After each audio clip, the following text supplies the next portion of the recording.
الرحمن الرحيم مالك يوم الدين إياك نعبد وإياك نستعين اهدنا الصراط المستقيم صراط الذين أنعمت عليهم غير المغضوب عليهم ولا الضالين آمين. الله لا إله إلا هو الحي القيوم لا تأخذه سنة ولا نوم له ما في السماوات وفي الأرض من ذا الذي يشفع عنده إلا بإذنه يعلم ما بين أيديهم وما خلفهم ولا يحيطون بشيء من علمه إلا بما شاء وسع كرسي السماوات والأرض ولا يؤوده حفظهما وهو العلي العظيم.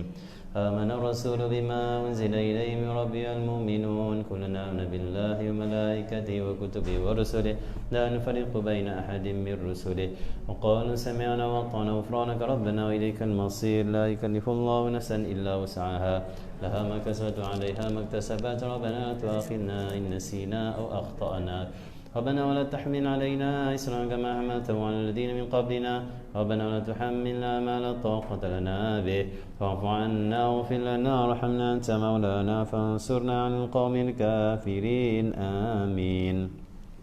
لا إله إلا الله وحده لا شريك له له الملك وله الحمد يحيي ويميت وهو على كل شيء قدير. لا إله إلا الله وحده لا شريك له له الملك وله الحمد يحيي ويميت وهو على كل شيء قدير. لا إله إلا الله وحده لا شريك له له الملك وله الحمد يحيي ويميت وهو على كل شيء قدير. سبحان الله والحمد لله ولا إله إلا الله والله أكبر. سبحان الله الحمد لله ولا إله إلا الله والله أكبر. سبحان الله الحمد لله ولا إله إلا الله والله أكبر. سبحان الله بحمده سبحان الله العظيم. سبحان الله بحمده سبحان الله العظيم. سبحان الله بحمده سبحان الله العظيم. ربنا اغفر لنا وتب علينا إنك أنت التواب الرحيم. ربنا اغفر لنا وتب علينا إنك أنت التواب الرحيم. ربنا اغفر لنا وتب علينا إنك أنت التواب الرحيم. اللهم صل على محمد اللهم صل عليه وسلم. اللهم صل على محمد اللهم صل عليه وسلم. اللهم صل على محمد اللهم صل عليه وسلم. أعوذ بكلمات الله التامات من شر ما خلق. أعوذ بكلمات الله التامات من شر ما خلق. أعوذ بكلمات الله التامات من شر ما خلق. أعوذ بكلمات الله التامات من شر ما خلق. بسم الله الذي لا يضر مع اسمه شيء في الأرض ولا في السماء وهو السميع العليم. بسم الله الذي لا يضر مع اسمه شيء في الأرض ولا في السماء وهو السميع العليم. بسم الله الذي لا يضر مع اسمه شيء في الأرض ولا في السماء والسميع العليم. رضينا بالله ربا بالإسلام دينا بمحمد نبيا. رضينا بالله ربا بالإسلام دينا بمحمد نبيا. رضينا بالله ربا بالإسلام دينا بمحمد نبيا. بسم الله والحمد لله والخير وشر بمشيئة الله. بسم الله والحمد لله والخير وشر بمشيئة الله. بسم الله والحمد لله والخير وشر بمشيئة الله. آمنا بالله واليوم الآخر تبنا إلى الله باطنا وظاهر. آمنا بالله واليوم الآخر تبنا إلى الله باطنا وظاهر. آمنا بالله واليوم الآخر تبنا إلى الله باطنا وظاهر. يا ربنا واعف عنا وامحو الذي كان منا. يا ربنا واعف عنا وامحو الذي كان منا. يا ربنا واعف عنا وامحو الذي كان منا. يا ذا الجلال والإكرام اتنا على دين الإسلام. يا ذا الجلال والإكرام اتنا على دين الإسلام. يا ذا الجلال والإكرام اتنا على دين الإسلام. يا ذا الجلال والإكرام اتنا على دين الإسلام. يا ذا الجلال والإكرام اتنا على دين الإسلام. يا ذا الجلال والإكرام اتنا على دين الإسلام. يا ذا الجلال والإكرام اتنا على دين الإسلام. يا قوي يا متين اكفي شر الظالمين. يا قوي يا متين اكفي شر الظالمين. يا قوي يا متين اكفي شر الظالمين. أصلح الله أمور المسلمين صرف الله شر المؤذين. أصلح الله أمور المسلمين صرف الله شر المؤذين. أصلح الله أمور المسلمين صرف الله شر المؤذين.